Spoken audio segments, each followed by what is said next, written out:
o Brasil se prepara para construir mais uma grande hidrelétrica. Aliás, vai ser uma das maiores hidrelétricas do mundo, lá em Belo Monte, no Pará, pleno na Amazônia. Ao mesmo tempo, o mundo se depara diante de uma nova situação, que é um impasse na energia nuclear. A Alemanha resolveu suspender a construção de novas usinas, até prorrogar a vida útil das usinas que estão operando. E o Brasil, o que é que vai fazer com o futuro da sua energia? Esse é o tema do nosso Conta Corrente Especial, para o qual convidamos o consultor, especialista em energia, Adriano Pires, que é diretor do Centro Brasileiro de Infraestrutura, e o presidente da empresa de pesquisa energética, Maurício Tolmasquim, essa empresa que auxilia o governo no planejamento do setor energético brasileiro. Aliás, ele vai lançar um livro, o novo modelo do setor elétrico brasileiro, nos próximos dias vai estar aí circulando, com um prefácio da presidente Dilma Rousseff, que foi ministra das Minas e Energia, também conhece bastante o assunto. Obrigado, Adriano. Obrigado, Maurício, por vocês terem aceitado o nosso convite. Maurício, eu vou começar com você, que é um homem do planejamento. Está mais tranquilo agora com Belo Monte, apesar que vai ter essa polêmica enorme em relação à usina? Estou sim, acho que Belo Monte é muito importante para o Brasil, sob todos os aspectos. Tá? A hidroeletricidade, ela tem um grande valor para o país. Primeiro, é uma fonte renovável, uma fonte de baixíssima emissão de gás de efeito estufa, é uma fonte que tem que ser mostrada muito competitiva e o Brasil tem ela em abundância, né? É o terceiro país com o maior potencial do mundo, depois da China e da Rússia. Nós só utilizamos 1/3 do nosso potencial, 2/3 não foram utilizados. E é graças a ela que o Brasil tem uma das matrizes elétricas mais renováveis do mundo. Para você ter uma ideia, 90% da matriz elétrica brasileira, da geração de energia elétrica do Brasil, vem de fontes renováveis, 85% hidrelétrica. E, no mundo, a participação de renováveis é apenas 18%. Então, é uma coisa incrível. A principal fonte de geração no mundo é o carvão mineral, que é uma fonte que altamente emissora de gases poluentes, né? 41%. No Brasil, o carvão representa menos de 2% da geração de energia elétrica, para ser mais exato, 1,3%. Então, agora vai crescer um pouquinho com as novas usinas que mas é marginal, tá entendendo? Então, a hidrelétrica, ela tem... Agora, não é só isso, não é importante só para o Brasil, ela é importante para a região também. Porque eu não tenho dúvida, ela será um vetor de desenvolvimento sustentável da região. Não só para a população, mas para o próprio meio ambiente local. Olha, Belo Monte, a região não tem. A Amazônia, só 5% das cidades tem esgoto tratado. As cidades que estão em volta vão ter 100% do esgoto tratado, 100% de água tratada. Nenhuma cidade brasileira tem isso hoje. Não tem, nem no Sudeste. Eles ganharam o prêmio da loteria. Você pega Três Gargantas, que é a maior usina do mundo, para ser construída, foram deslocadas 1 milhão de pessoas. Lá na China é pouca gente. 1 milhão. Mas sabe quanto é que em Belo Monte vão ser deslocadas? 20 mil pessoas. E as 20 mil são pessoas que vivem, a maior parte delas, em palafitas, e que durante alguns períodos de inundação são deslocadas para lugares da igreja, etc., porque inunda tudo. Condições terríveis, Vidu, mas terríveis. Elas vão ganhar casa, ganhar a chance grande. Casa com alvenaria, esgoto tratado, tudo que não tiveram. E possivelmente emprego também, né, Emprego, Mauro? não, porque vai ser privilegiar o emprego das pessoas para a região. Então, vai se construir escola, estrada, quer dizer, vai se desenvolver. Agora, gerar não mercado local para alimentos, gerar para mercado material. local. Agora, não é só questão da população, o próprio meio ambiente, porque lá estava em vias de degradação. O que acontece? Está entre as obrigações da usina manter unidades de conservação. Tem duas áreas enormes que vão ser mantidos pela usina e que vai fazer um grande corredor de floresta. E esse, do ponto de vista ecológico, tem um grande valor, porque você, quando faz o corredor, a biodiversidade, há uma circulação, né, dessa biodiversidade. Então, isso vai ser graças à usina. A usina também vai ter que recuperar matas ciliares, margem do rio, que estava em vias de degradação, ela vai ter que investir para preservar. Então, ela acaba sendo algo que estava em vias de se degradar, em termos ambientais, ela vai ser obrigada a preservar. São 3,5 bilhões, né, só que a usina vai botar, mas não é só a usina, porque o que acontece? Pela primeira vez, também se criou um programa de desenvolvimento sustentável do Xingu, e o governo vai junto, vai o poder público junto com a usina. Né? Então, eu não tenho dúvida que tem aí um avanço grande. Vamos ver aqui o outro lado. Quer dizer, o outro lado, eu sei que também o Adriano é um fã das hidrelétricas, mas no caso é um projeto polêmico, né? Com certeza. Eu acho que Belo Monte é um projeto que é necessário para o setor elétrico brasileiro, não tenho dúvida quanto a isso. A gente no Brasil, nós temos um dever de casa grande, que é expandir essa capacidade instalada, porque o Brasil vai crescer muito, né? Então a capacidade instalada tem que crescer também e o Brasil tem que usar todas as fontes de energia que ele possui, inclusive a hidrelétrica, né? Agora, eu acho que Belo Monte... Inclusive não, principalmente. Principalmente. Mas acho que você também tem... Hoje você acha que o dever de casa, Vidor, é diversificar essa matriz elétrica. Eu acho que o Brasil tem que implantar daqui para frente um sistema hidrotérmico, entendeu?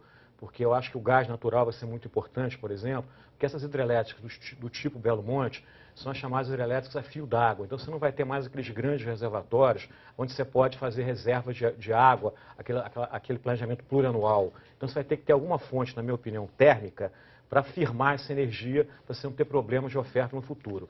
Mas pegando Belo Monte especificamente, a minha crítica a Belo Monte é a condução, como é que foi feito o processo, né? Eu acho que você fez uma licitação no ano de eleição, que não é um ano, acho, ideal para se fazer uma licitação da magnitude Belo Monte. Você acabou que o consórcio que ganhou Belo Monte, você tem 3 consórcios em Belo Monte. Quem ganhou a licitação era um consórcio, quem assinou o contrato era outro consórcio, e agora que foi dada a licença de instalação, já é outro consórcio. Então, nós estamos chegando agora, finalmente, na composição com empresas que têm capacidade técnica, econômica, financeira para fazer uma obra desse porte. Eu acho que essa licença de instalação que o IBAMA deu essa semana, eu acho que com muitas perguntas sem resposta. Então, a minha crítica é que Belo Monte é um bom projeto, mas faltou muita transparência, né? O próprio custo da obra, se falava em 19 bilhões de reais, agora já está se falando em 26, 27 bilhões de reais. Tem gente que fala que vai ser mais de 30. Então, Você já fez uma obra na sua casa? Não, um reparo lá? Com certeza. O orçamento bateu? Nunca bate, mas quando você fez a licitação, o argumento do consórcio que não compareceu na licitação é que era impossível fazer Belo Monte com aquela tarifa e com aquele investimento. Por isso que ele se ausentou da concorrência. Pelo menos foi o que a gente leu nos jornais. Então ele falou, eu não vou comparecer lá, porque com 19 bilhões eu não consigo fazer essa obra. Talvez... Mas, Adriano, só para ficar tranquilo, quer dizer, a tarifa que foi leiloada, que é 78, ela tem que ser mantida. Quer dizer, não existe equilíbrio econômico-financeiro. Então, o que acontece é o seguinte, ou você constrói por esse valor, ou você vai ter um prejuízo, ou seja o que for. É claro, tem um pedaço da energia que é para o mercado livre que você pode vender um pouco mais caro, mas, de qualquer jeito, o consumidor que está ligado à distribuidora, ela não tem como sofrer com eventuais custos a mais. Então tem que caber dentro do processo. Que Belo Monte foi um retrocesso em relação à licitação do Madeira, por exemplo. Madeira, Giral e Santo Antônio, foi uma licitação muito mais organizada, disputadíssima, onde quem está tomando o risco de Giral e Madeira são empresas privadas. Tá certo? O governo está lá, mas está numa posição minoritária. Belo Monte é o contrário. Você voltou a dar ao governo a posição majoritária. Entendeu? Então, na majoritária, você tem lá os fundos de pensão, que é o governo. Mas é privado. Mas o governo sempre usa os fundos de pensão atualmente como se fossem empresas estatais. Então, eu acho, por exemplo, que foi um retrocesso se você olhar o leilão do Madeira comparando com o leilão de Belo Monte. Bom, mas agora está feito. Já atravessamos o Rubicão, né? Exatamente. Mas eu acho que você vai ter muito problema, né? Acho que o Maurício concorda comigo. Os problemas não pararam ainda. Infelizmente ou felizmente, né? Depende de cada um, você ainda vai ter muito problema com o Ministério Público em Belo Monte, ainda vai ter paralisação de obra. Então a coisa ainda vai render muito. Você ainda vai fazer outras contas correntes sobre Belo Monte. Ah, claro. A obra vai durar 8 anos. Vamos fazer um rápido intervalo e já voltamos.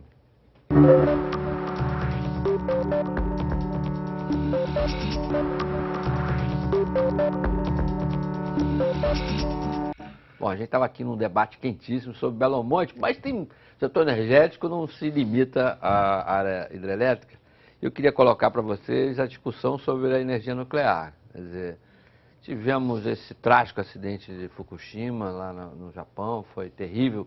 Logo no momento que o setor nuclear tinha recuperado a sua imagem, tinha conquistado a opinião pública até entre os ambientalistas, porque é um setor que emite muito pouco, quer dizer, aliás, menos até que a hidroeletricidade. O Brasil está construindo a sua terceira usina nuclear, ainda com base no antigo acordo com a Alemanha. E aí estamos aí no impasse. Maurício, tinha a sensação que a energia nuclear iria reocupar um espaço importante. Será que a gente voltou atrás? Olha, a questão da nuclear é interessante, né? Porque a retomada nuclear voltou até com planejamento, quando a gente fez o planejamento de longo prazo lá na EPE, né? O Plano 2030. Quando a gente estava fazendo o planejamento, a gente viu que lá para daqui a uns 25 anos, a questão das hidrelétricas vai começar a ficar escassa. Não que você não tenha mais aproveitamentos, mas que vai ser cada vez mais difícil de construir, dados os impactos ambientais, você não vai poder construir todo o potencial que a gente tem. E a gente ficou vendo, bom, mas qual é a fonte de base que você pode, quer dizer, que pode funcionar de maneira contínua e substituir a hidrelétrica? A térmica a carvão, para se pensar daqui a 25 anos, dado problemas hoje de emissão, é difícil imaginar ela funcionando, substituindo diretamente. A gás, na época, o gás estava muito caro. Hoje até o gás abaixou, houve depois disso pré-sal. Então o gás aí entrou no jogo de novo, ele estava meio ali fora, hoje ele tem uma possibilidade. Agora, a nuclear é uma possibilidade para o futuro, né? Então a gente falou, olha, é interessante você botar no planejamento alguma nuclear, porque o Brasil adquiriu uma competência técnica, mal ou bem, e é pena a gente, se daqui a 20 anos ela for importante, a gente não tiver algo sendo feito, a gente vai perder essa competência técnica. O pessoal que foi formado no Acordo Brasil-Alemanha já está meio velhinho, está se aposentando, tal, a garotada já... Estou sendo recontratado, o que eu vou fazer? Vou estudar isso daí, se não tem perspectiva. Então, e é pena o Brasil perder essa competência em termos de futuro. Então, é uma fonte que não emite gás de efeito estufa. O Brasil tem a 6ª reserva de urânio do mundo. É um dos poucos países que domina o ciclo de enriquecimento. Tem só 3 países que têm urânio e dominam o enriquecimento, que é os Estados Unidos, a Rússia e o Brasil, né? Tem outros que têm urânio, mas não tem enriquecimento e vice-versa. Então, eu acho interessante. Não acho que, no presente, ela é a melhor fonte. Por quê? Porque ela ainda está cara, tá? E eu acho que tem 2 problemas, 2 calcanhares de Aquiles na nuclear. Um é o preço, que ainda é caro, e outra questão dos resíduos nucleares, que ainda não tem uma solução definitiva e que tem que se achar uma maneira. Mas ela não pode ser descartada ao mesmo tempo. Então, nessa perspectiva, a gente botou, poxa, ela deverá ser ainda bastante minoritária nos próximos anos, mas não deve perder algum espaço. É claro que agora teve essa questão lá de Fukushima, que abalou o mundo todo, né? E não dá para o Brasil desconsiderar que isso aconteceu. Apesar do nosso caso ser muito diferente. A gente não tem aqui terremoto, não tem tsunami. A nossa tecnologia é diferente. Aqui é PWR, lá é BWR, que aqui é uma tecnologia mais segura. Então tem uma série de atenuantes. Mas, mesmo assim, a gente não pode falar, não vamos desconsiderar. A questão está posta. Então, o que eu tenho falado é o seguinte, olha, a Angra 3 não tem sentido a gente parar de novo, porque já parou tantos anos, tem um custo financeiro, você começa, para, Agora, as outras que estão programadas, a gente tem tempo para fazer uma discussão, analisar, ver as medidas de segurança novas que vão ter, qual é o custo disso. Quer dizer, o Brasil tem a grande vantagem, que a gente tem tanta opção, que a gente pode fazer as coisas cautelosamente. O que não quer dizer que a gente deva descartar essa opção. Vamos ver a opinião do Adriano. Olha, eu concordo com o Maurício. Eu acho que não dá para descartar. Como a gente falou anteriormente, o Brasil hoje vai ter que expandir muito essa capacidade instalada. Então, nós temos que usar todas as fontes de energia que temos acesso, né? E a nuclear é uma delas. A gente acha que tem que usar a eólica, tem que continuar com a hidrelétrica, o gás natural, o carvão. Você é fã do gás natural, né? Eu sou fã do gás natural. Eu acho que o gás natural é uma fonte que na minha opinião, apesar de ser um fóssil, é o fóssil mais limpo. E a gente no Brasil tem uma perspectiva muito grande de ser um produtor de gás natural. E além disso, o gás natural, com a tecnologia do gás natural liquefeito, o GNL, hoje ele virou uma commodity. Então você também pode importar ele a qualquer momento. A Petrobras, por exemplo, tem 2 plantas aí, uma no Rio de Janeiro, outra no Ceará.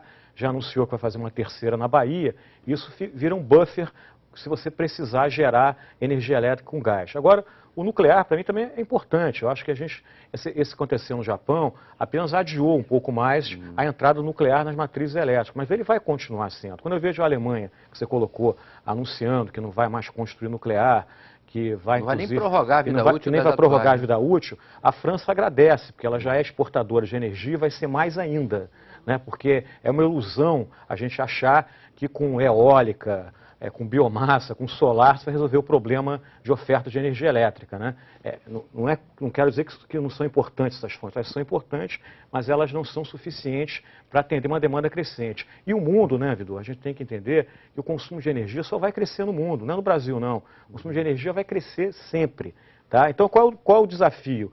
É você aumentar essa produção de energia, né, atendendo a questão do meio ambiente, né, emitindo, por exemplo, menos CO2. Aí a nuclear entra, como você já colocou, de uma maneira muito interessante, né? Então me parece que vamos ter agora um momento que a nuclear volta para a gaveta. Acho que você vai ter que rever essas questões de segurança, essas questões de resíduo que ele colocou, mas eu não tenho a menor dúvida que ela volta, né? E vai voltar com força outra vez, porque o mundo... Até na Alemanha, possivelmente. Possivelmente. Né? Quando chegar lá em 1918, 2018... Isso, porque o mundo precisa de energia, entendeu? Não adianta.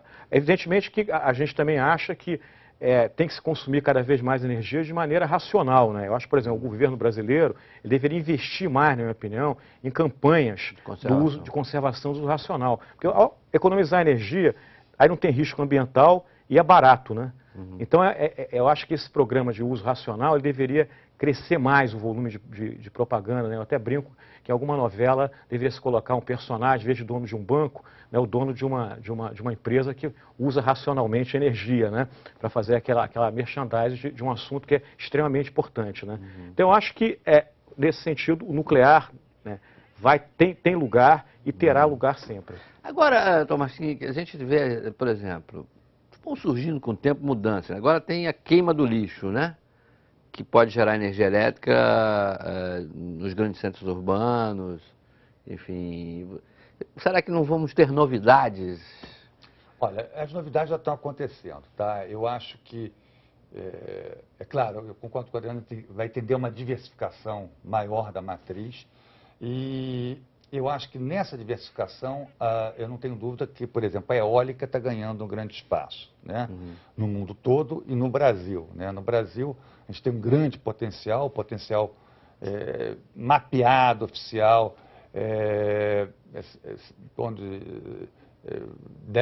equivale a 10 Itaipus, 140... 10 Itaipus? Em potência, né? Não em energia, mas em potência seria isso, 140 mil megawatts, mas foi medido com torres a 50 metros de altura. Hoje, os aerogeradores têm mais de 100 metros, então essa altitude pode ser até o dobro disso, tá? Então, o potencial é muito grande. Uma coisa interessante que tem sinais, a gente está até fazendo estudos, que existe uma correlação entre a geração de energia hidroelétrica e os ventos, pelo menos no Nordeste. Os ventos sopram mais forte quando a hidrologia está pior. Então, isso é uma coisa muito interessante e que dá um valor grande. E tem tido um crescimento muito grande da eólica no mundo e o Brasil tem fábricas de equipamentos se instalando. A gente tem 4 fábricas já produzindo equipamento aerogeradores no Brasil, né? Então, isso vai crescer. Outra área que é muito brasileiro, né, é a questão do bagaço da cana, né? Que como o etanol cresce, você tem um bagaço e com bagaço pode gerar eletricidade. E o bagaço era queimado de maneira ineficiente. E agora virou um negócio, né? Você bota caldeiras até de 100 bar, gera mais vapor, gera excedente e vende para a rede, que é totalmente racional. E geralmente essa energia vem quando também a hidrologia... E também, por quê? Porque a safra da cana, que é de maio a novembro, ocorre quando a hidrologia está pior no Sudeste. Menos chuvas, né? Menos chuva. Então também é complementar. E é interessante que vai aumentar também, porque agora São Paulo já não pode mais, até 2014, ter que acabar todas as queimadas, né? E quando acaba a queimada, o que acontece? As pontas e a palha é mais biomassa. Uma parte tem que ficar no solo por causa de adubação, etc., do solo, uma parte você pode recolher. Tem um problema de custo de recolher, mas é mais energia. Então eu estou falando assim, vai vir novas energias aí, não tenho dúvida nenhuma. Agora a gente vai ter que, eu acho que só para fechar, a gente só não deve ter uma ilusão que elas vão substituir as outras, elas vão complementar. Isso que a gente tem que entender. Então, às vezes, fica uma guerra, tipo uma guerra santa entre as fontes. Eu tenho que derrubar a outra para poder conseguir meu espaço. E tem que saber que tem espaço lugar para todo mundo, né, Adriano? Eu acho que tem lugar para todo mundo. Cada energia tem uma característica específica, né? Eólica, biomassa, ela tem uma energia segurada muito baixa, se você comparar com as térmicas, por exemplo, né? Então sua energia eólica só tem quando venta, né? Se ventar não tem energia, né? Hidrelétrica quando tem chuva. Mas a energia elétrica ainda tem um reservatório, né?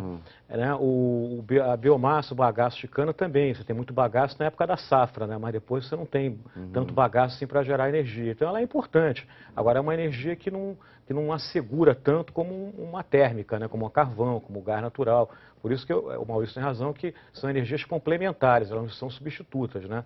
Então, agora, eu acho que o Brasil, ele está passando por uma fase em termos de energética, onde a gente deveria, em função de biomassa no Sudeste, eólica no Nordeste, gás no Rio de Janeiro, Espírito Santo, gás na Amazônia, a gente deveria descentralizar um pouco, Vidor, essas decisões de política energética. Eu acho que a gente deveria, essa centralização de política energética, ela vem dos governos militares, né, dos regimes autoritários. É uma característica de regime autoritário centralizar a decisão. Então, eu acho que no Brasil democrático que a gente está vivendo hoje, eu acho que uma modernidade, né, seria a gente descentralizar um pouco mais as decisões de política. E com isso eu quero dizer, ouvir mais os estados, ouvir mais municípios, né? Porque o Brasil é um país continental. Bom, eu até faço a provocação que esses leilões, por exemplo, que eu acho uma ideia interessante, o leilão, por que não pensar em fazer leilões regionais, por exemplo, né? Então, acho que isso aí, a gente deveria também caminhar um pouco nessa direção, porque é uma direção da modernidade. Olha, como o Maurício está doido para responder, mas sabe o que acontece, Maurício? Nosso tempo acabou. E como o Adriano chamou a atenção, dá para a gente fazer 50 contas correntes especiais só sobre Belo Monte, mais 50 sobre energia nuclear, 50 sobre energia... Faltou um petróleo. Tema fascinante. A energia move o mundo, move o planeta.